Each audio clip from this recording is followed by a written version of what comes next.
शङ्करं शङ्कराचार्यं केशवं बादरायणं सूत्रभाष्यकृतो वन्दे भगवन्तौ पुनः पुनः ईश्वरो गुरुरात्मेति मूर्तिभेदविभागिने व्योमवद्व्याप्तदेहाय दक्षिणामूर्तये नमः। श्रीगुरुभ्यो नमः। श्रीगुरुभ्यो नमः। अब विवेक चूडामणिको 8औं श्लोक है। यसरी चाहिँ 7औंमा चाहिँ हामीले के भन्यो भन्दाखेरि मनुष्यको शरीर प्राप्त हुन अत्यन्त दुर्लभ छ। त्यो प्राप्त भइसकेपछि पनि यदि कोही व्यक्ति पढेलेखेको छ, बुद्धिमान छ, समर्थ छ, सक्षम छ, सबै संसाधन उपलब्ध भएर पनि मनुष्य शरीरको जो परम लक्ष्य छ आत्मतत्त्वको विवेक गर्नमा यदि प्रयत्नशील रहँदैन भने त्योभन्दा मूढ मूर्ख व्यक्ति संसारमा अरू कोही हुँदैन भन्ने कुरा हो नि त। र त्यसको प्राप्तिको आशा यदि धन कमाएर ठुल्ठुलो कर्म गरेर गर्छु भन्ने यदि कसैले गर्छ, टन्न धन कमाइहाल्छ, त्यसपछि त अमृतत्वको प्राप्ति, विवेकको प्राप्ति, मोक्षको साधन सबै जुटिहाल्छ भन्ने यदि कसैले आशा गर्छ भने अमृतत्वस्य नाशास्ति वित्तेन भन्ने यो श्रुति नै छ हैन, वेदको वाक्य नै छ। अमृतत्वको आशा चाहिँ मोक्षको प्राप्तिको आशा पनि धनबाट हुन्छ भने नगरे हुन्छ। प्राप्तिको कुरो त धेरै टाढाको हो, आशाको पनि कुरो छैन। धनबाट चाहिँ मोक्षको प्राप्ति हुन्छ भन्ने कुरो सम्भव छैन। अत मुक्तिको हेतु चाहिँ कर्म सर्वथा सम्भव छैन। त्यो भएको हुनाले चाहिँ व्यक्तिले अब के गर्नु पर्दछ। अब यो तीव्र मुमुक्षु भएकाहरूको लागि चाहिँ जो सन्यास लिन तत्पर छन् र केवल एकमात्र मोक्षको कामना राख्छन् उनीहरूको लागि हो। जस्तै ग्रन्थ सबैको लागि उपयुक्त हुन्छ भन्ने जरुरी छैन नि त। कुनै ग्रन्थ कसको लागि हुन्छ भन्दा यो विवेक चूडामणि चाहिँ अत्यन्त मुमुक्षु तीव्र जसको मोक्षको इच्छा छ उसको लागि चाहिँ अन्तिममा आखिर गर्नुपर्ने के रहेछ, विवेक अन्तिममा अब गर्ने के बाँकी रह्यो त भन्ने कुरोलाई मात्र यहाँ लिखित गरेको छ। जसलाई अब संसारको कामना छ, धन कमाउने इच्छा छ, परिवार जुटाउने इच्छा छ, उसको लागि चाहिँ यहाँ उद्देश्य गरेर भनिएको होइन। यहाँ चाहिँ शुद्ध कस्तो भन्दाखेरि अब परम विरक्तहरूको लागि जो अब सन्यासै लिएर बसिसकेका छन् अथवा सन्यास लिनको लागि तत्पर छन् उनीहरूको लागि चाहिँ गर्नुपर्ने कर्तव्यहरू कुरो यहाँ बताउँदै हुनुहुन्छ है। मूल रूपमा चाहिँ विवेक चूडामणिमा चाहिँ मुख्य रूपबाट अरूहरूले पनि त्यसबाट लाभ उठाए हुन्छ, तर अरूहरूलाई त्यति लाभदायक हुँदैन। तीव्र जिज्ञासा नभएकाहरूलाई चाहिँ, तीव्र मुमुक्षा नभएकाहरूलाई चाहिँ ग्रन्थ त्यति उपयोगी छैन। अब 8औं श्लोकमा चाहिँ त्यस्तो व्यक्ति जो तीव्र जिज्ञासा लिएर बसेका छन्, मोक्षको इच्छा पालेका छन्, अब उनीहरूले चाहिँ के गर्ने त। आत्मतत्त्वको प्राप्ति त धनबाट हुँदैन, कर्मबाट हुँदैन, केवल ज्ञानबाट मात्र प्राप्त हुन्छ। ज्ञान प्राप्त गर्नको लागि के गर्नुपर्छ त भन्ने अब कुरा यहाँ आउँदैछ। अतो विमुक्त्यै प्रयतेत विद्वान् सन्न्यस्त बाह्यार्थ सुखस्पृचः सन् सन्तं महान्तं समुपेत्य देशिकं तेनोपदिष्टार्थ समाहितात्मा।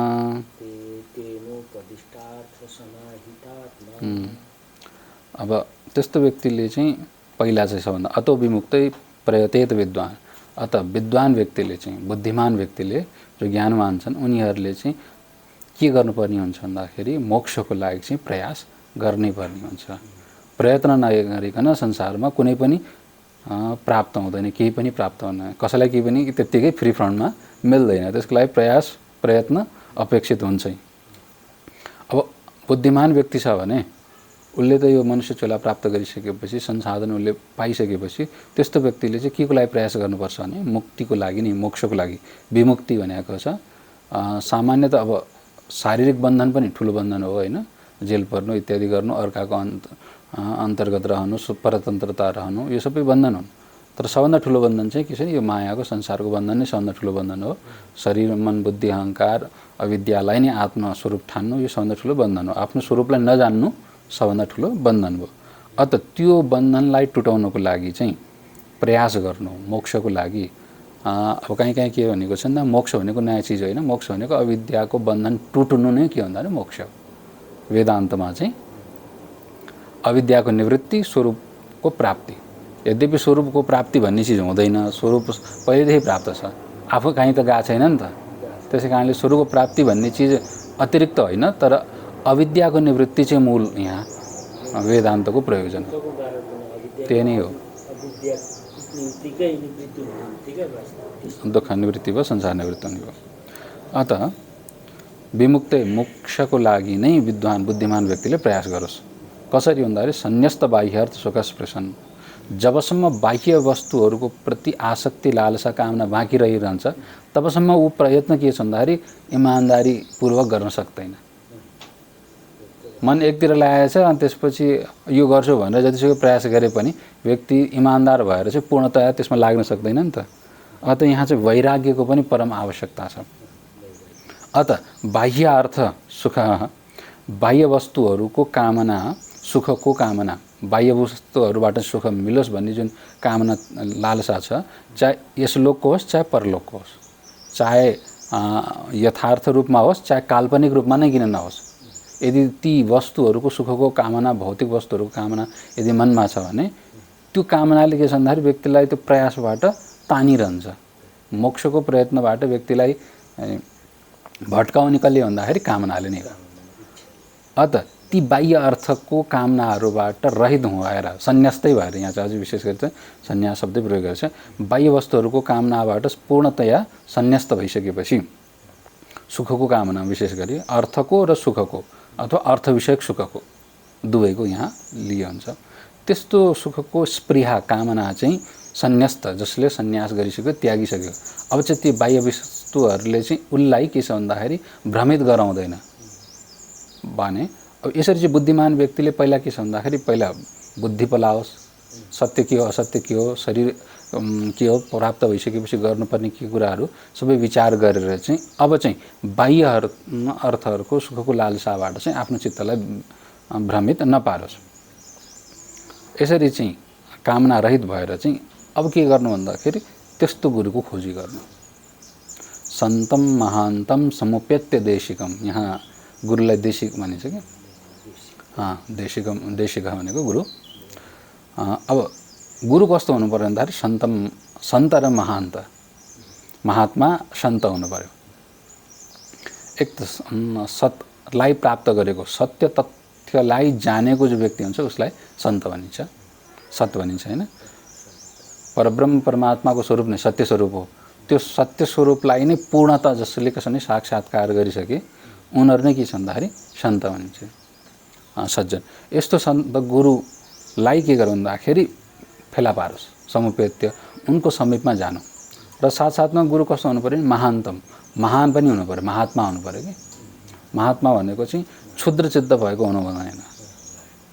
एक त सज्जन हुनु पर्यो, सामान्य शाब्दिक अर्थ चाहिँ सन्त शब्दको अर्थ सज्जन हुन्छ, महान्तको अर्थ महात्मा, विशाल हृदयको भन्ने अर्थ लाग्छ। अर्को अब यहाँ चाहिँ सन्त शब्दको अर्थ चाहिँ त्यो परम तत्त्वलाई चाहिँ साक्षात्कार गरेका सत्पुरुष भए, र महात्माले चाहिँ होइन हृदय चाहिँ विशाल भएको, मतलब करुणालाई यहाँ दर्शाउन खोजेको चाहिँ। कोही कोही ब्रह्म साक्षात्कार गरेका होलान् तर संसारप्रतिको कुनै पनि विषयको आसक्ति नभएको कारणले गर्दाखेरि करुणा पनि कोही कोही महात्माहरूमा हुँदैन के। कोही कोही गुरुहरू त्यस्ता हुन्छन् जहाँ हृदयमा करुणा पनि रहँदैन उहाँहरूको। अब त्यस्तो गुरुकहाँ गयो भने फेरि उहाँहरूले उपदेश गर्नुहुन्न, कमसेकम अलिकति करुणा चाहिँ बचेको गुरु चाहियो नि त। अतः यहाँ महान्त शब्दको उल्लेख गरेको, महात्मा हृदय पनि विशाल भएको हुनु। अब चाहिँ यसको पनि उद्धार होस् भन्ने भावना बोकेका गुरु हुनु पर्यो। संसारको उद्धार गर्छु भन्ने मात्र भावना भएका अहिले थुप्रै छन्, तर के छ भन्दाखेरि अब त्यो भावनाद्वारा चाहिँ आफ्नै पेसा कमाउँछु भन्ने बढी छन् कि अहिले संसारमा। सत्य अर्थात् सत्यलाई साक्षात्कार गरेका छैनन्, देखाउनको लागि चाहिँ करुणा भएका धेरै छन्। समाजको परिस्थिति यस्तो छ।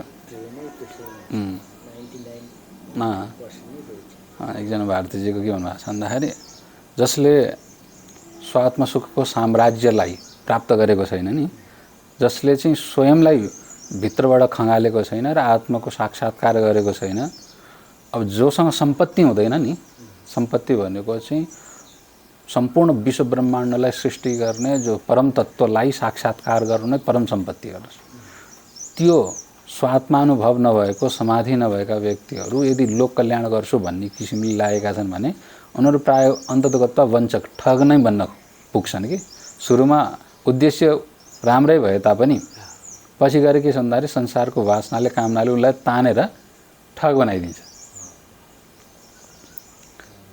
परोपकाराय परवञ्चनाय भनेर एकजना गुरुले भन्नुहुन्थ्यो कि परवञ्चन मात्रै हुन्छन्। परवञ्चन भनेको परठगी, ठगी गर्नुलाई संस्कृतमा वञ्चना भन्छ। त परोपकाराय परवञ्चनैव भन्नुहुन्थ्यो एकजना गुरुले हामीलाई पढाउनेलाई। अहिले चाहिँ समाजमा चाहिँ के भन्दा परोपकारको नाममा चाहिँ ठगी मात्रै हुन्छ। अत जसले चाहिँ स्वात्म साक्षात्कार पूर्णतया गरेका छैनन् उनीहरूमा चाहिँ यो सम्भावना बढी हुन्छ। किनभने विषय रूपी यो मृग तृष्णा हो कि हो। त्यस्तो गुरुहरूमा चाहिँ कस्तो हुनु पर्यो भन्दाखेरि करुणा चाहिँ हुनुपर्ने हुन्छ। करुणा भएन भने फेरि उपदेश पनि किन दिने भन्ने हुन्छ कि हुन्छ। तर कसो भने अलिकति शरीर भावमा रहेनन् भने चाहिँ करुणा पनि आउँदैन कि। अलिकति शरीर भाव चाहिँ चाहिन्छ गुरुमा।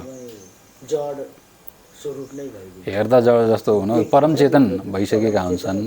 त्यो चैतन्य स्थितिमै सदा रहिरहने कहिले पनि शरीर भावमा नआउनेहरू चाहिँ गुरु बन्ने लायक रहँदैनन् उनीहरू। अब गुरु पनि अब उनीहरूलाई कसो भन्दाखेरि बन्धन जस्तो लाग्छ। त्योभन्दा माथि नै उठिसकेका हुन्छन्।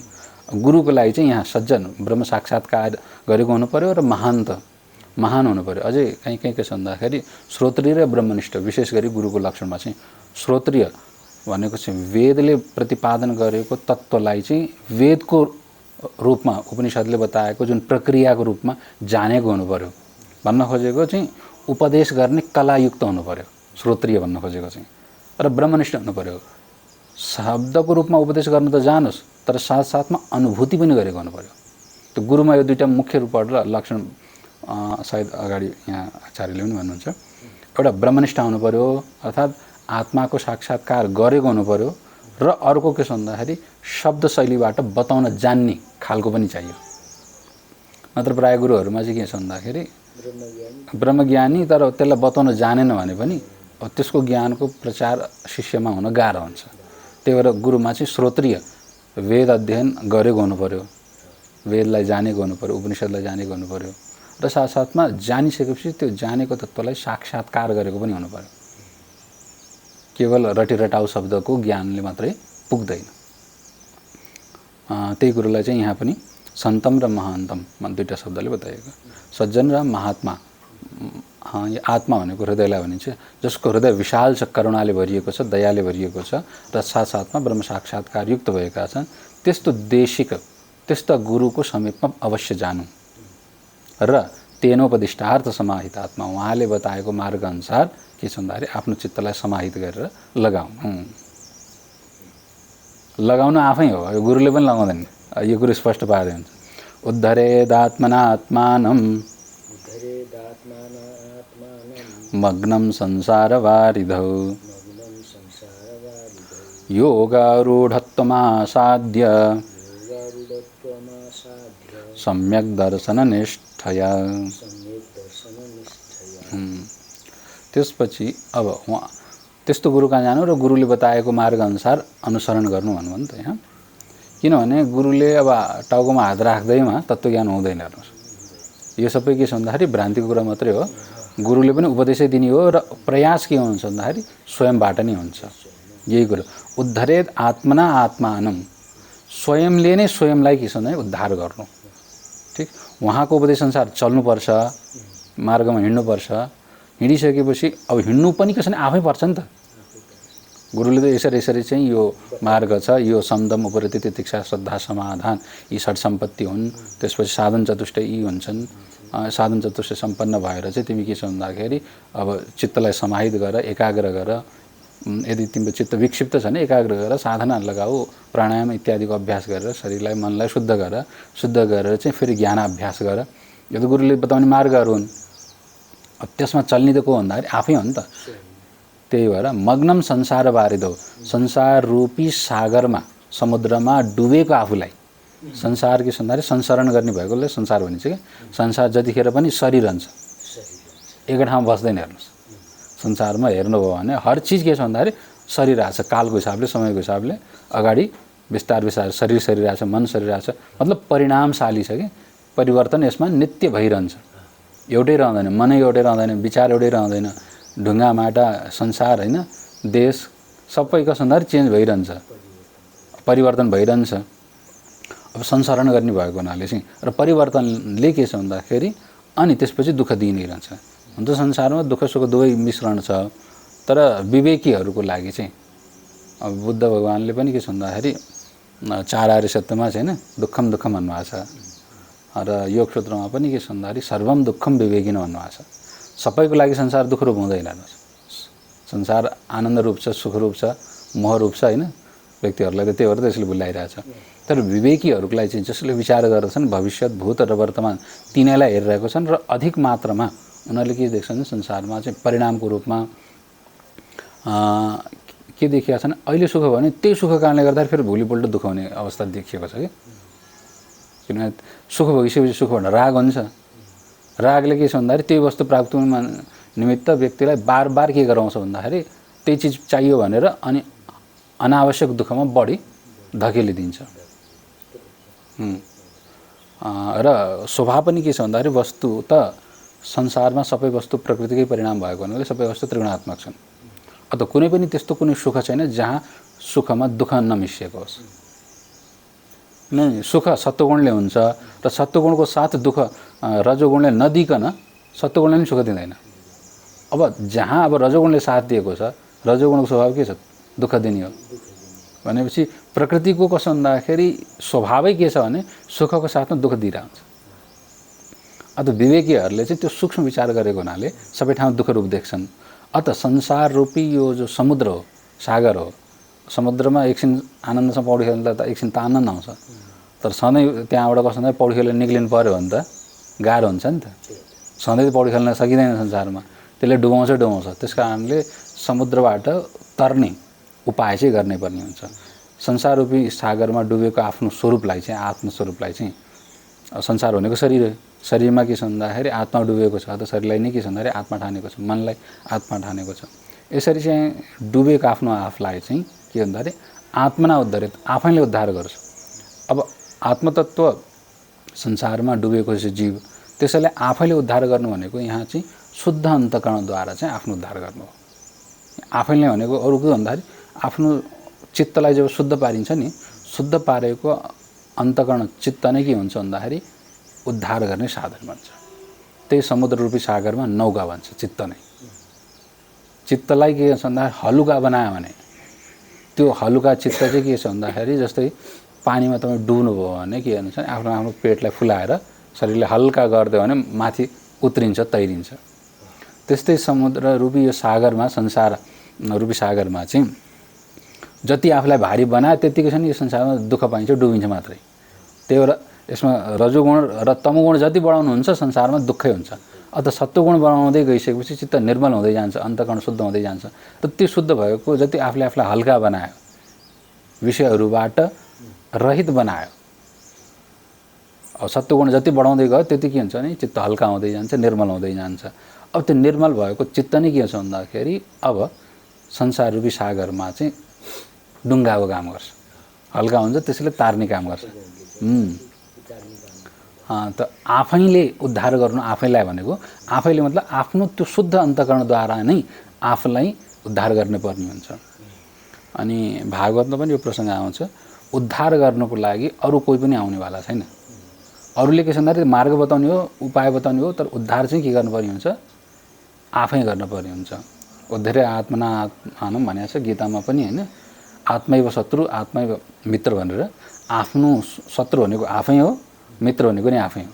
जसले बुझ्यो होइन ऊ आफूले आफूलाई चाहिँ सुधारेर चाहिँ शत्रुताबाट हटाएर मित्रतातर्फ लाग्छ, नत्र के छ भने शत्रुतातर्फ लागेर आफ्नो विनाश आफै गर्छ। अत त्यसको लागि योगारूढत्वम आसाध्य, योगारूढ हुनु, योगमा आरूढ हुनु, योगको सिँढीमा चढ्नु, योगको भूमिमा लाग्नु। त्यसको लागि उद्धार गर्नको लागि त चित्तलाई निर्मल बनाउनु पर्यो, एकाग्र बनाउनु पर्यो। त्यसको लागि के गर्नु भन्दाखेरि योगमा चढ्नु। योग भन्नाले चाहिँ यहाँ अष्टाङ्ग योगलाई लिँदा हुन्छ, किनभने त्यसैद्वारा नै चित्त निर्मल हुन्छ। चित्तवृत्ति निरोध गर्नु, चित्तलाई एकाग्र गर्नु, विशेष गरी योगको प्राय धेरै ठाउँमा चाहिँ एकाग्रता अर्थमा प्रयोग हुन्छ। चित्तको एकाग्रताको जुन अवस्था छ, जहाँ चाहिँ अन्य वृत्तिहरू निरोध गरेर यम नियमको अभ्यास गरेर चित्तलाई निर्मल बनाएर चित्त जब एकाग्र हुन्छ नि ध्यानको स्थितिमा पुग्छ, यसैलाई नै योग भनिन्छ। त्यो योगको अवस्था अथवा साम्यता अवस्था, योग गीतामा साम्य अवस्थालाई पनि कहीँ कहीँ योग बताएको छ।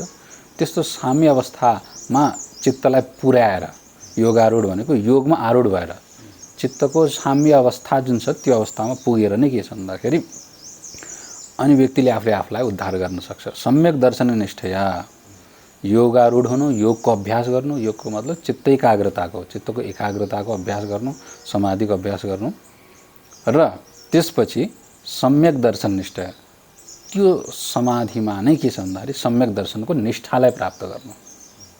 सम्यक दर्शन जो सही दर्शन छ। सामान्य हजुर किन कहीँ गयो भने मन्दिरमा दर्शन गर्न गएको भन्छ नि त, दर्शनको अर्थ साक्षात्कार हुन्छ। सत्यको सहीको साक्षात्कार गर्ने जुन निष्ठा छ नि, स्थिति छ, त्यसलाई प्राप्त गर अथवा आफ्नो स्वरूप के हो र जडको स्वरूप के हो परमात्माको, त्यो सत्य निष्ठालाई, सम्यक दर्शनलाई प्राप्त गरेर, निष्ठालाई प्राप्त गरेर नै के गर्छ व्यक्तिले आफ्नो उद्धार गर्न सक्दछ। अथवा त्यसको लागि प्रयास गर्नु। अत त्यसको लागि के गर्ने भन्दाखेरि सन्न्यस्य सर्वकर्माणि भवबन्ध विमुक्तये यत्यतां पण्डितैर्धीरै धीरेरात्माभ्यास उपस्थितैः। त्यस कारणले जो पण्डित छन्, धीर बुद्धिमान छन्, उपस्थित लागि परेका यो यत्नशील जुन पण्डितहरू छन् नि, यहाँ पण्डित भनेर चाहिँ यहाँ पुजारीले पण्डित भन्न खोजेको होइन। पण्डित शब्दको अर्थ बुद्धिमान, ज्ञानीलाई भनिन्छ होइन, जो बुद्धिमान छ। पण्डा भनेको चाहिँ बुद्धि जसको छ त्यसलाई पण्डित भनिन्छ कि, पण्डित भनेको चाहिँ बुद्धिमानलाई भन्न खोजेको। अब अहिले चाहिँ पण्डितको चाहिँ पुजारी अर्थलाई प्रयोग हुन्छ होइन, तर संस्कृतमा चाहिँ बुद्धिमानलाई पण्डित भन्ने चलन छ है। धीर जो धैर्यशाली छन्, बुद्धिमान छन्, जो धैर्यशाली छन् र बुद्धिमान छन्, त्यस्ता व्यक्तिहरूले चाहिँ के गर्नुपर्ने भन्दाखेरि सर्वकर्माणि सन्न्यस्य, जति पनि कर्महरू छन् ती सबलाई छोडछाड गर्नुपर्ने छ। किनकि कर्मद्वारा मोक्ष हुँदैन भन्ने कुरो स्पष्ट भइसक्यो नि त। भवबन्धमुक्त संसारको बन्धनबाट मुक्त हुनको लागि। अब यहाँ बन्धन केवल यो शरीरको लागि मात्रै होइन, यो शरीर पछिको पनि परलोक आदिको बन्धन सबैलाई यहाँ बन्धनको रूपमा लिइँदैछ। यस लोकको बन्धन, परलोकको बन्धन, जति पनि बन्धन हुन सक्ने सम्भावना छन् ती सबै बन्धनहरूबाट मुक्त हुनको लागि। जस्तै भक्तहरूको लागि के छ भन्दाखेरि परलोक आदिमा, विष्णु लोक आदिमा जानु इत्यादि मोक्षको रूपमा मानिएको छ होइन। तर वस्तु त के भन्दाखेरि जबसम्म परमात्माको स्वरूपमा एकीभूत हुँदैन नि, ऊ र आफू भिन्नै रहन्छ, तबसम्म के हो परतन्त्रता रहन्छ। जबसम्म परतन्त्रता रहन्छ यो के छ दुःख रहिरहन्छ। भेद रहन्जेलसम्म आफ्नो भेद बुद्धि रहने हो, भेद बुद्धिले ऊ र म भन्ने कम्पेयर भइहाल्छ। हुने बित्तिकै अब जतिसुकै भने पनि ईश्वरको ऐश्वर्य र आफ्नो के छ भन्दाखेरि त्यो पूर्ण स्वतन्त्रता नहुँदाखेरि दुःख त हुन्छ हेर्नुहोस्। कम हुनु, ज्यादा हुनु, अलग कुरो हो। अब त्यो बन्धन भेदलाई छुटाउनको लागि प्रयास नगरेसम्म दुःख हुन्छ। अत परलोकमा पनि केही न केही बन्धन भइ नै रहन्छ। जस्तै जय विजयलाई श्राप पर्यो त लाउनु पर्यो। वैकुण्ठवासीहरूलाई पनि दुःख देखिन्छ हेर्नु, पौराणिक कथाहरूमा उपलब्ध स्पष्टै देखिन्छ। अत सम्पूर्ण कर्महरूलाई सन्यास लिएर, कर्महरूबाट सन्यास लिएर नै के छ भने भवबन्धनको लागि, भवबन्धनको मोक्षको लागि के गर्नु पर्यो भन्दा बुद्धिमान र धैर्यशालीहरू छ। यहाँ बुद्धिमान मात्र भएर भएन, धैर्यशाली पनि चाहियो, धीर व्यक्ति पनि चाहियो। धैर्य नभइकन त्यसमा धैर्य भनेको चाहिँ विषम परिस्थितिलाई पनि सहन गर्ने क्षमता, निष्ठामा डटी रहने योग्यता नै धैर्य हो नि त। समातेर राख्न सक्ने, विचारलाई, विवेकलाई र आफ्नो साधनालाई समातेर राख्न सक्ने व्यक्ति नै धीर हुन्छन्। बुद्धिमान त धेरै छन् तर धैर्य हुन गाह्रो हुन्छ। भित्री क्वालिटी भयो। अब यहाँ बुद्धिमान पनि हुनु पर्यो र साथसाथमा धैर्यशाली पनि हुनु पर्यो। त्यस्ता व्यक्तिले नै के छ भन्दाखेरि आत्माभ्यास यत्ताम, आत्माभ्यास सुरु गरिदिनु। त्यसको आत्मप्राप्तिको निमित्त जति पनि साधनहरू छन्, श्रवण मनन निध्यासन मुख्य रूपमा साधन हुन् र त्यसको निमित्त पनि साधन चतुष्टय साधनहरू छन्। यिनीहरूको चाहिँ अभ्यास गर्न, आत्मा अभ्यास भने चाहिँ आत्माको अभ्यास गर्नु भनेको छ। यहाँ आत्मा अभ्यासको अब कुरो के छ भने आत्मा अभ्यास मूल रूपबाट श्रवण मनन निधिध्यासनलाई भनिन्छ र त्यसको निमित्त जो साधनहरू छन्, जो साधन चतुष्टय हामीले तत्त्व बोधमा पनि पढेका थियौँ नि त, त्यो साधन चतुष्टय चाहिँ योग्यताको लागि अति आवश्यक छ। त्यसपछि चाहिँ योग्य भइसकेपछि साधन चतुष्टय सम्पन्न भएको व्यक्तिले चाहिँ गर्ने आत्मा अभ्यास भनेको श्रवण मनन निधिध्यासन, यो नै मुख्य रूपबाट आत्मा अभ्यासका लागि चाहिँ। त बुद्धिमान व्यक्तिले चाहिँ धैर्यशाली, धैर्य राखेर, किनभने अब अनन्त जन्मदेखि शरीरसँग तादात्म्य अध्यास भएको कारणले गर्दाखेरि के छ भने हाम्रो बुद्धि शरीरप्रति नै लाग्छ, शरीरदेखि भिन्न अरू चिज देख्नै सक्दैन। अति धैर्य जरुरी छ। धैर्य नभइकन बुद्धिले त के छ भन्दाखेरि हो भन्ने बुझ्छ, तर के छ भन्दाखेरि एकछिनपछि बुद्धि पनि थाक्छ। बुद्धिले के भन्छ, यस्तो टर्च लाइट देखाउँछ, कहाँ जाने त्यो चाहिँ प्रष्ट देखाउँछ। धैर्यले चाहिँ त्यो बिचमा भएका जति पनि अप्ठ्याराहरूबाट क्रस गर्नको लागि चाहिँ, हिँड्नको लागि चाहिँ शक्ति दिन्छ। मतलब अप्ठ्यारो भयो भने ल छोडिदिउँ भन्ने किसिमको हुँदैन। नत्र अलिकति ल हेर्दा मोक्षको कुरो सुन्दा त धेरै रमाइलो छ, आनन्द छ, ल लागौँ त भन्ने हुन्छ। बुद्धिले चाहिँ अलिकति प्रयास हिँड्न थालेपछि त अप्ठ्याराहरू थुप्रै आउँछन्। अब सहन गर्नु पर्यो, वैरागी हुनु पर्यो। यी चिज हुनको लागि धैर्य नभइकन हुँदैन। धैर्य पनि ठुलो बल हो। अत त्यस्तो बुद्धिमान जो व्यक्ति धैर्यशाली छ उनीहरूले चाहिँ आत्माभ्यासको प्रयास गर्नु। ठीक। अब बाँकी जति पनि कर्मको अभ्यास होइन, यहाँ आत्माभ्यास, श्रवण मनन निधिध्यासन इत्यादि गर्नु। कर्मको अभ्यास किन यहाँ उपयोगी हुँदैन भन्ने कारण बताउँदै हुनुहुन्छ। चित्तस्य शुद्धये कर्म न तो वस्तुपलब्धये वस्तुसिद्धिर्विचारेण न किंचित कर्म कोटिभिः। कर्मको उपयोग त छ, तर कर्ममा पनि यो विभाग थुप्रै छ कि। अब यहाँ जब तत्त्वज्ञानको प्रसङ्ग आउँछ, तत्त्वज्ञानको लागि उपयोगी भनेको कर्म हुँदैन। कर्मले के छ भन्दाखेरि चित्तशुद्धि गर्नलाई साधनताको रूपमा उपयोग गर्न सकिन्छ कर्मलाई। त्यो पनि कसै भने काम्य कर्म छैन भने मात्रै। कामनाले प्रेरित भएर गरिएको कर्मले पनि चित्तशुद्ध गर्दैन। कामनाद्वारा प्रेरित भएर गरिएको कर्मले त्यो फलको प्राप्ति गराउँछ, तर चित्तशुद्धि गराउँदैन। तर कर्मयोग गर्यो भने चाहिँ, गीतामा जुन कर्मयोग गर्यो भनिन्छ नि त, केवल के छ भन्दाखेरि काम्य कर्मलाई छोडेर कर्तव्य कर्मलाई कर्तव्य बुद्धिले अथवा ईश्वर अर्पण बुद्धिले गर्यो भने चाहिँ त्यस्ता कर्महरू, त्यस्तो कर्मले चाहिँ चित्तशुद्धि गराउँछ। किनभने अब कामनाद्वारा उसलाई के छ भने राग द्वेषले प्रेरित गरेका छैन, तर कर्तव्यलाई नै उसले पालना गरिरहेको हुनाले चाहिँ त्यो कर्तव्य परिपालना गर्दै गर्दै गएपछि त्यो कर्मले चाहिँ चित्तशुद्धि गराउन सक्छ। अत कर्मको अन्तिम उपयोग हो भनेको चाहिँ, जस्तै वेदमा पुरै कर्मकाण्ड लगभग धेरै मात्रामा छ नि त, 80% भन्छन् होइन। अब ती सारा कर्महरूको अन्तिम प्रयोजन भनेको, सबभन्दा ठुलो कार्य भनेको चित्तशुद्धि हो। कर्मले फल दिने हो, हेर्नुहोस् सीधा लोक परलोकको फलको प्राप्ति निमित्त नै के छ भन्दाखेरि कर्मको वर्णन वेदमा भेटिन्छ। मतलब यो कर्म गर्यो भने यसो हुन्छ, यो कर्म गर्यो भने यसो हुन्छ, उसो हुन्छ भनेर लगभग कर्मको विविधता त्यहाँ वर्णन गरिएको छ। र काहीँ अब कर्मको स्वर्ग प्राप्तिको छ, काहीँ यहीँ लोकको पनि अन्त अलग प्रकारका फल प्राप्तिको निमित्त कर्महरूको विस्तार छ। अब वैदिक मात्रै होइन, लौकिक कर्महरू पनि त्यस्तै कर्महरूको अलग अलग फलको लागि अलग अलग कर्महरूको विस्तार चाहिँ संसारमा देखिएकै छ है। कर्मकै बढी विस्तार छ नि त। त्यो सारा कर्महरूले अन्ततगतमा अन्तिम फल के दिन सक्छ यदि कामना छुट्यो भने चित्तशुद्धि। यति मात्रै हो कर्मले पुर्याउने ठाउँ भनेको चित्तशुद्धिसम्म अन्तिम। नत्र त्यो पनि के छ भन्दा प्राय कामनायुक्त भएर नि व्यक्ति कर्म गर्ने भएका हुनाले चाहिँ चित्तशुद्धिसम्म पनि पुग्न गाह्रो छ। तर अन्तिम श्रेणी कर्मद्वारा प्राप्त हुने भनेको चाहिँ चित्तशुद्धि हो। न तो वस्तु उपलब्ध है, कर्मले कहिले पनि वस्तुको उपलब्धि बोध गराउँदैन। वस्तुको बोध यथार्थको बोध चाहिँ कर्मद्वारा कहिले पनि कदापि हुन सम्भव छैन। वस्तु भनेको आत्मतत्त्वको परमात्मा तत्त्वको भन्न खोजेको यहाँ मूल रूपमा चाहिँ वस्तुको उपलब्धि चाहिँ कर्मद्वारा कदापि सम्भव छैन। यथार्थको बोधको लागि के छ भन्दाखेरि विचार नै एक मात्रै साधन हो, कर्म साधन हुन सक्दैन त्यो स्थितिमा चाहिँ। चित्त अब विचार गर्नको लागि योग्यता सम्पादन गर्नु पर्यो भने चाहिँ कर्म उपयोगी हुन्छ। हेर्नुहोस्, किन विचार गर्नु पर्यो, विचारको लागि चित्त शान्त हुनु पर्यो।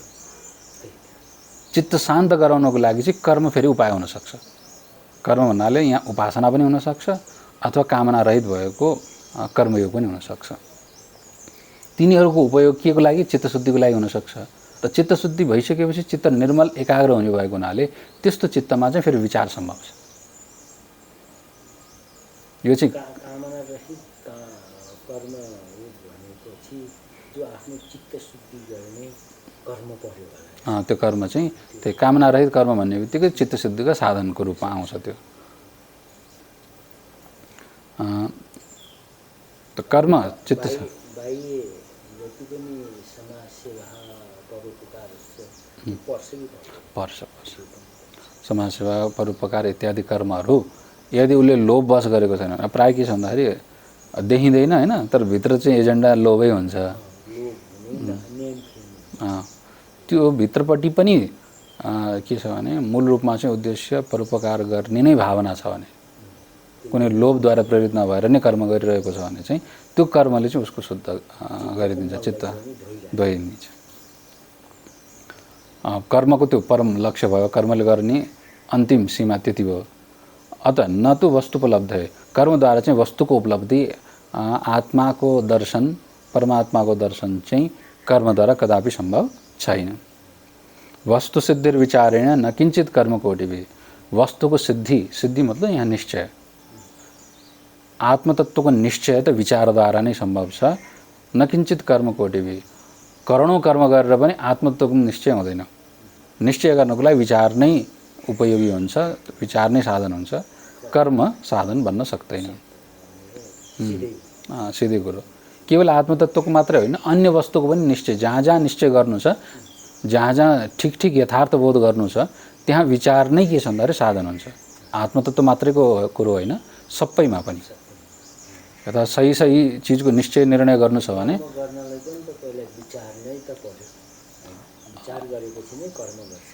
अब यहाँको जुन विचार छ, यो विचारपछि कर्मको आवश्यकता पर्दैन।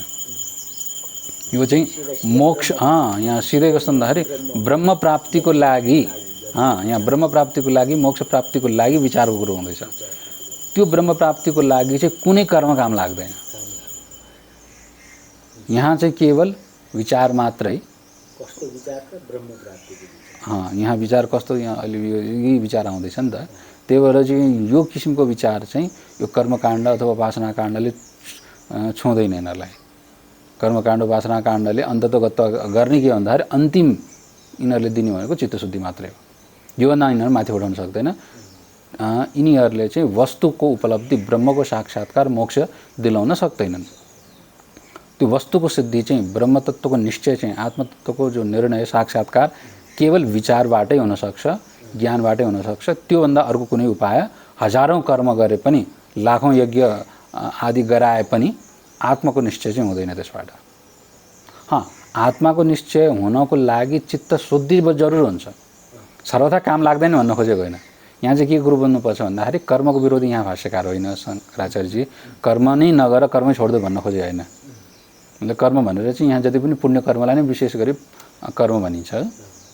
यी सबै कर्म जति पनि यज्ञ आदि, पूजा पाठ होइन, परोपकार, यी सबै कर्महरूको उपयोग केवल अन्तःकरण शुद्धि मात्रै हुन्छ। त्यसपछि चाहिँ यिनीहरूको उपयोग छैन भन्न खोज्नु।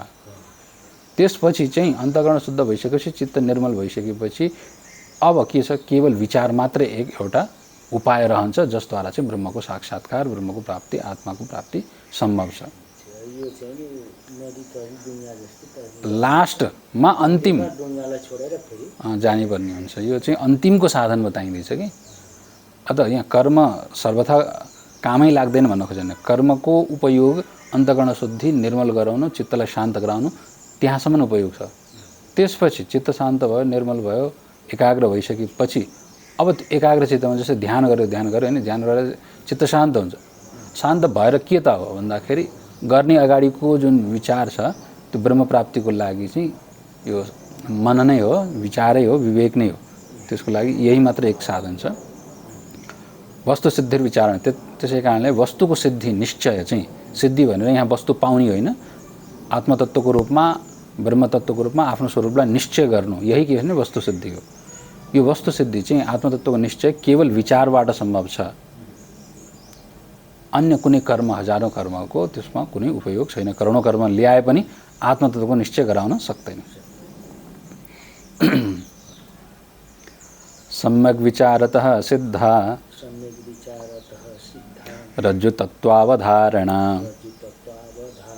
भ्रान्तोदित महासर्प भय दुःख विनाशिनी। अब त्यही कुरोलाई चाहिँ अब उदाहरण दिएर बतायो भने कुनै पनि कुरा बुझाउनको लागि उदाहरण के भन्दाखेरि अत्यन्त उपयोगी हुन्छ। उदाहरण दिएर त्यही कुरोलाई चाहिँ वस्तुको निश्चय गराउनको लागि केवल विचार मात्रै उपयोगी हुन्छ। करोडौं कर्म त्यसमा उपयोग आउँदैन। करोडौं कर्म आए तापनि त्यो वस्तुको निश्चय गराउन सक्दैन भनेको थियो नि त। त्यही चिजलाई चाहिँ स्पष्टीकरण यो दृष्टान्तद्वारा, उदाहरणद्वारा गरिन्छ। जसरी कुनै स्थानमा भ्रान्तोदित महासर्प, काहीँ भ्रमले गर्दाखेरि अचानक के छ भन्दाखेरि भयानक ठुलो सर्प देखियो। भ्रम भयो, अगाडिपट्टि अलिकति मिरमिरे अँध्यारोमा चाहिँ अगाडिपट्टि डोरी राखिएको थियो अथवा यसो पानी बगेको थियो हैन, यसो भुइँ चिरिएको थियो, जे भए पनि मिरमिरे अँध्यारोमा अचानक हेर्दाखेरि के देखियो भन्दाखेरि भ्रान्ति भयो नि त। यथार्थको बोध भएन, यथार्थको अज्ञानले गर्दाखेरि के हुन्छ, भ्रान्ति पैदा हुन्छ। अत भ्रान्तोदित महासर्प, भ्रमको कारणले गर्दाखेरि पैदा भएको भयानक ठुलो सर्प, त्यो देख्ने बित्तिकै डर हुन्छ कि हुँदैन? अगाडि यत्रो ठुलो 10 फिटको सर्प है बसेको देख्ने बित्तिकै झस्किन्छ नि त व्यक्ति। अब यो डर कोही कोही भाग्छन्, कोही कोही हैन आत्तिन्छन्, कोही कोही लड्छन्। यो दुःख कहिलेसम्म रहन्छ भन्दाखेरि त्यो दुःख जतिसुकै कर्म गरे पनि, जतिसुकै चिच्याए पनि, त्यो ठुलो देखिएको भ्रान्तिको कारणले गर्दाखेरि देखिएको त्यो ठुलो सर्प, महासर्पलाई हैन पूजा गरे पनि, आरती गरे पनि, नमस्कार गरे पनि, गाली दिए पनि, ढुङ्गा हाने पनि, लट्ठी भाँचे पनि के त सर्पबाट हुने दुःख सर्वथा नष्ट हुन्छ त? हुँदैन नि त। त्यसको लागि चाहिँ सम्यक विचार त सिद्धा रज्जु तत्त्वावधारणा, राम्रोसँग विचार गरेर नियालेर यो के हो त, यहाँ साँच्चैकै सर्प छ त, प्रकाश ल्याएर अलिकति उज्यालो पारेर यथार्थ अलि नियालेर हेरेर जबसम्म राम्रोसँग विचारद्वारा चाहिँ यो डोरी नै हो अथवा यो पानी बगेको ठाउँ हो अथवा यो भुइँ चिरिएको ठाउँ हो भन्ने जबसम्म निश्चय हुँदैन नि, तबसम्म के छ भन्दा त्यो सर्पबाट हुने भय सर्वथा हट्दैन। त्यो भय तबसम्म रहिरहन्छ, सर्पबाट हुने भय, जबसम्म हामीले त्यहाँ डोरीको यथार्थलाई निश्चय गर्दैनौँ। त्यो निश्चय कहिले हुन्छ भने विचारबाटै हुन्छ, चिन्तनबाटै हुन्छ। अत राम्रो यथार्थ विचारद्वारा निश्चय गरिएको जुन डोरीको यथार्थ स्वरूपको निर्णय हो नि, त्यो निर्णयले नै, निश्चयले नै के गराउँछ, त्यहाँ सर्पको दुःखबाट मुक्ति दिलाउँछ। मतलब यहाँ सर्प भ्रमको कारणले गर्दाखेरि देखिएको जुन सर्प छ नि, त्यो सर्पबाट हुने जति पनि भयहरू छ नि, डर छ, त्यो दुःखलाई कसले नष्ट गर्न सक्छ भन्दाखेरि यथार्थ राम्रोसँग विचार गरेर तपाईले जुन निर्णय गर्नुभयो नि, होइन यो सर्प होइन, डोरी नै हो, यो निश्चयले नै के गराउँछ, त्यो दुःखलाई सर्वथा विनष्ट गर्न सक्छ। अरू कुनै कर्म, कुनै उपासना जतिसुकै जेसुकै गरे पनि सर्वथा त्यो दुःखबाट चाहिँ निवृत्ति हुँदैन। त्यहाँबाट भागेर अन्त जानु हो भने पनि त्यहाँ सर्प छ कि भन्ने मनमा भावना बसि नै रहन्छ, त्यो सर्वथा हट्दैन। अन्त जानु भने फेरि अर्कै भ्रम होला हैन। अब यहाँ चाहिँ त्यही नै हो, मनको अवस्था स्थिति दशा त त्यही। अत यहाँ चाहिँ यही कुरो कर्मद्वारा चाहिँ वस्तुको निश्चय हुँदैन भन्ने कुरोलाई बताउन खोजेको। अब त्यो डोरीको निश्चय गराउनको लागि विचार नै के हुन्छ भने प्रमुख साधन हुन्छ। कुनै पनि कर्म, कुनै पनि उपासना, कुनै पनि क्रिया त्यो वस्तुको निश्चय गराउनको लागि उपयोगी हुन्छ त? हुँदैन नि त। करोडौँ कर्म गरे पनि, करोडौँ उपासना गरे पनि त्यहाँ यथार्थ रूपमा डोरीको निश्चय त केवल विचारद्वारा नै सम्भव छ, अरूद्वारा सम्भव छैन। त्यसको लागि उदाहरण दिएको। अर्थस्य निश्चयो दृष्टो विचारेण हितोक्तितः न स्नानेन न दानेन प्राणायामसतेन वा। अब वस्तुको निश्चय चाहिँ अर्थस्य निश्चय दृष्टो विचारेण हितोक्तितः। अब हितकारी गुरुको वचनहरू, हितकारी व्यक्तिहरूको वचनद्वारा चाहिँ जब हामीले विचार गर्छौँ नि, त्यही डोरीमा देखिएको सर्पलाई पनि किनभने छेउमै बसेको कोही अलिकति विद्वान बुद्धिमान व्यक्तिले चाहिँ ए राम्रोसँग हेर्न कहाँ त्यो सर्प हो त, त्यसको हेर हल्लिएको छैन, गरेको छैन, प्रकाश बाल टर्च बाल हेर राम्रोसँग भन्ने र अब सत् उपदेश दिने जो व्यक्ति छन् उनीहरूको उपदेश अनुसार जब हामी विचार गर्छौँ, चिन्तन मनन गर्छौँ, तब नै के छ भन्दाखेरि त्यहाँ यथार्थ वस्तुको उपलब्धि हुन्छ। यही कुरो भन्दा अर्थस्य निश्चय दृष्ट, अर्थ वस्तुको निश्चय केबाट भएको देखिन्छ भने विचारेण, विचारद्वारा नै अर्थको निश्चय भएको, वस्तुको निश्चय भएको देखिन्छ। त्यो पनि हितोक्तितः, हितकारी व्यक्तिले गुरुको वचनद्वारा अथवा हितैषी व्यक्तिहरूले दिएको जुन उपदेश छ नि उनीहरूको कुरो सुनेर। कहीँ कहीँ के छ भन्दाखेरि कसैको अन्तःकरणबाटै त्यस्तो कुरो आउला पूर्वजन्मको संस्कार अनुसार होइन, र कहीँ कहीँ अब प्रायः धेरै जस्तो चाहिँ हितैषीहरूको वचन अनुसार जब हामी विचार गर्छौँ, यहाँ हितैषी भन्नाले गुरु नै अरू त को हुनु, गुरु नै पूर्ण हितैषी हुन्छन्, बाँकी केही न केही स्वार्थ बोकेका हुन्छन्। अत त्यस्ता किसिमका हितैषीहरूको वचन सुनेर जब विचार हामी गर्छौँ, त्यो विचारले नै के गर्छ, यथार्थ वस्तुको निर्णय गराउँछ, निश्चय गराउँछ। त्यहाँ नस्नानेन, नुहाएर चाहिँ त्यो वस्तुको निश्चय होस् भन्ने, नुहाएर आएर त्यो के डोरीबाट सर्प भाग्छ त, भाग्दैन नि त। न दानेन, अब सङ्कल्प गरेर गाई दान दिन्छु, यो पृथ्वी दान दिन्छु, यो दान जतिसुकै दान दियोस्, त्यो अर्थको निश्चय त्यो दानद्वारा हुन्छ त, हुँदैन। प्राणायाम सधैँ ल प्राणायाम गर्छु, योग गर्छु, आसन गर्छु भनेर हजारौँ प्राणायाम गरेर चाहिँ बसेर के त्यो अर्थको निश्चय हुन्छ त, हुँदैन नि त। त प्राणायाम सधैँ 100 प्राणायाम गरेर होस्, चाहे दान गरेर होस्, चाहे स्नान गरेर, यो सबै के छ भन्दाखेरि शुद्धिका उपायहरू हुन्। स्नान गर्नु शुद्धिको उपाय, दान गर्नु शुद्धिको उपाय हो, प्राणायाम गर्नु यो पनि शुद्धिको उपाय हो। यो सबै स्नान अब शरीरको मनलाई अपसर्जन गर्नको लागि, हटाउनको लागि स्नान उपयोग हुन्छ। दान के छ भन्दाखेरि धनको दोषलाई निवारण गर्नको लागि काम लाग्छ होइन, र प्राणायाम चाहिँ मनको दोषलाई निवारण गर्नको लागि काम लाग्छ। यी शुद्धिका उपाय हुन्। मनलाई शुद्ध गर्नको लागि प्राणायाम गर्नु, धनलाई शुद्ध गर्नको लागि दान गर्नु, र शरीरलाई शुद्ध गर्नको लागि स्नान गर्नु भनेको छ। तर यी कर्म गरेर पनि के त्यहाँ अर्थको निश्चय हुन्छ त? 1000चोटि नुहाए पनि, 1000चोटि दान दिए पनि र प्राणायाम गरे पनि अर्थको निश्चय हुँदैन। त्यसको लागि विचार नै एकमात्र उपाय हो जसले चाहिँ अर्थको निश्चय गराउन सक्छ। वस्तुको अर्थ भन्नाले यहाँ धनको होइन, वस्तुको, यथार्थको अर्थ भन्नाले सत्यको निश्चय केले गराउँछ? विचारले नै गराउँछ। अत विचार एकमात्र साधन हो, त्यसैको लागि प्रयास गर भन्दैन चाहिँ। अब के विचार सबैले गरेर सबैलाई के त्यो परमात्माको साक्षात्कार हुन्छ त? भाइ जबसम्म योग्यता पात्रता आउँदैन तबसम्म विचार गरे तापनि अर्थको निश्चय हुँदैन। हेर्नुहोस्, त्यसको लागि चाहिँ के छ भन्दाखेरि जस्तै डोरी अगाडि मा साँप देखिएको छ, जतिसुकै विचार गरे पनि यदि उसमा योग्यता छैन, आँखा चिम्मै गरेर बस्छु भन्यो भने, नजिक गएर हेरेन भने, यी पनि त उपयोगी छन् त साधनहरू। अत अधिकार हुनु जरुरी छ। अधिकार हुनुको मतलब योग्यता हुनु जरुरी छ। योग्यताको लागि चाहिँ अब यो कुरो भन्दैछन्, अधिकारिणामा शास्ते फलसिद्धिर्विशेषतः उपायादेशकालाद्या सन्त्यस्मिन् सहकारिणः। अब यसमा चाहिँ फलसिद्धिको विशेष गरी चाहिँ आशा कहाँ देखिन्छ भन्दाखेरि, फलसिद्धि मतलब यहाँ सत्य तथ्यको निश्चय, आत्माको साक्षात्कार नै यहाँ फलसिद्धि गर्नु। आत्मा र ब्रह्मको एकताको रूपमा साक्षात्कार गर्नु यही फल हो। यो फल कहाँ देखिन्छ भन्दाखेरि यो फल केवल विचारद्वारै प्राप्त हुन्छ। हेर्नुहोस्, यो चाहिँ निश्चय गर्नुहोस्, ज्ञानद्वारा नै यो फल प्राप्त हुन्छ, अरू कुनै साधन छैन। तर विचार मात्र एक्लै भयो भने फेरि यो साधन पनि सम्भव छैन। अब यो साधन विचारले चाहिँ कहाँ फल देखिएको छ भन्दाखेरि अधिकारीणाम आशास्ते, जो व्यक्ति योग्य छ, अधिकार सम्पन्न छ, जसमा योग्यता छ, ती व्यक्तिमा नै विचार भयो भने फल भएको देखिन्छ।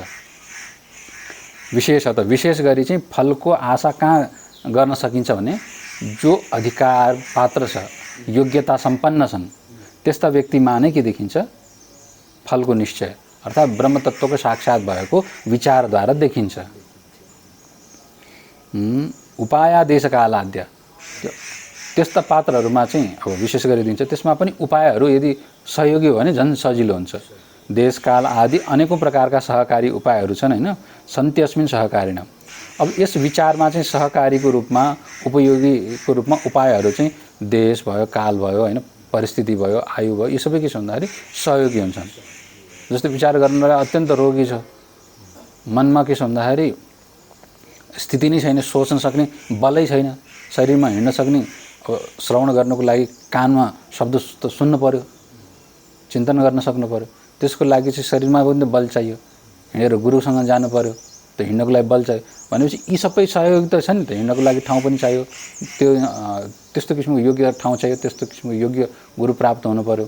देश त्यस्तो ठाउँमा भयो भने व्यक्ति सद्गुरु प्राप्त गर्न समर्थ हुन्छ। समय उसको शरीरमा बल इत्यादि छ, बुद्धि छ भने पनि के छ भन्दाखेरि उसलाई योग्यता प्राप्त हुन सक्छ। अतः के छ भने देश काल आदि अनेकौं प्रकारका उपायहरू पनि सहयोगी हुन्छन्। तर यी सहयोगी मात्रै नि पुग्दैन, ऊ व्यक्ति स्वयंमा पनि के छ भन्दाखेरि योग्यता सम्पन्न हुनुपर्छ, अधिकारी हुनुपर्छ। अतः अधिकारी विशेषमा नै के देखिएको छ, यो विचारद्वारा चाहिँ फल प्राप्ति भएको देखिएको छ, जहाँ चाहिँ उपायको पनि अनेकौं प्रकारका सहयोग हुन्छ। बिना पात्रता केवल विचार मात्रै के छ भन्दाखेरि अब त्यो आडम्बर मात्रै बन्न जान्छ। केवल विचार मात्रै भयो भने पात्रता योग्यता भएन, विचार गर्न थाल्यो भने उसलाई के भने उल्टै बोध हुन्छ, यथार्थको बोध हुँदैन, उल्टै बोध हुन्छ र सत्यको उसलाई बोध हुन कठिन छ। अतः त्यसको लागि चाहिँ विचारभन्दा पूर्वको तयारी के छ भन्दाखेरि योग्यताको, योग्य नभइकन विचार आउँदैन। त्यसै कारणले गर्दा अतो विचारः कर्तव्यो जिज्ञासोरात्मवस्तुनः समासाद्य दया सिन्धुं गुरुं ब्रह्मविदुत्तमम्।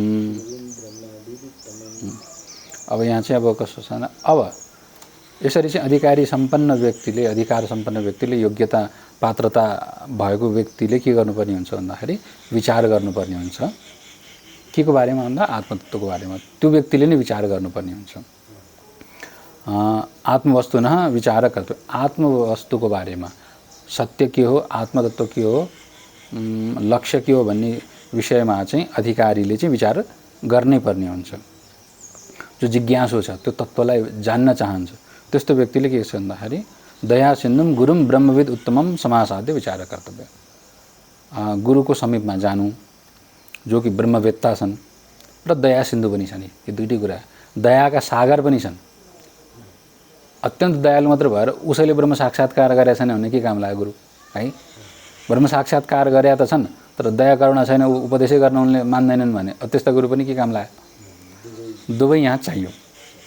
अतः जो ब्रह्मवेद उत्तमम, ब्रह्मवेत्ताहरूमा श्रेष्ठ छन्, तत्त्वलाई जान्दछन्, सत्यलाई जान्दछन्, साक्षात्कार गरेका छन् र साथसाथमा दयाका सागर पनि छन्, करुणा पनि उनीहरूमा छ। त्यस्तो गुरुको समीपमा गएर त्यस्तो गुरुलाई खोजेर नै के छ भन्दाखेरि जिज्ञासु व्यक्तिले ब्रह्मतत्त्वको बारेमा विचार गर्नुपर्दछ। ल यति नै गरौँ त है।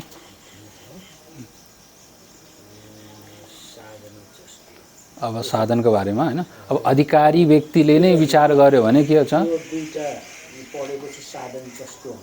हो, साधन चतुष्टय। यो अब अधिकारीकै लक्षणहरू यहाँ आउँदैछ। भोलि नै गरौँ। हरि ओम।